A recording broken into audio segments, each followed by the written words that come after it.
Welcome to my channel Global Car, the place where we bring you honest reviews, car facts, and everything you need to know before your next ride. Don't forget to subscribe and hit the bell icon for more amazing content. Today, let's talk about a car that became more than just a vehicle. It became a household name in Pakistan, the Suzuki Mehran. Introduced in 1989, the Suzuki Mehran ruled the roads for nearly 3 decades. It was the most affordable car in the country, and because of its low maintenance, simple design, and reliable performance, it quickly became the first choice for the middle-class family.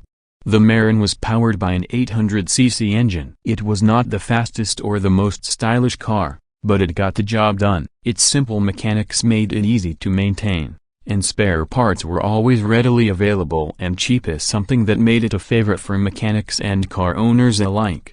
Over the years, the design of the Mehran hardly changed. It maintained its boxy shape, manual windows, and basic interior. In fact, critics often joked that it was stuck in the 80s, but that didn't stop people from buying it. Why? Because the Mehran was all about practicality. It was fuel efficient, easy to drive, and incredibly affordable. Even the brand new models were within reach of many people. One of the key reasons behind its success was its resale value. You could buy a Mehran, use it for years, and still sell it at a decent price. No wonder it became the go-to car for students, small families, and first-time buyers. In 2019, Suzuki finally discontinued the Mehran, replacing it with the Alto. But even today, you'll see thousands of Mehrans on the road, a true testament to its legacy. Love it or hate it, you can't deny the Mehran's impact on Pakistani roads. It was more than just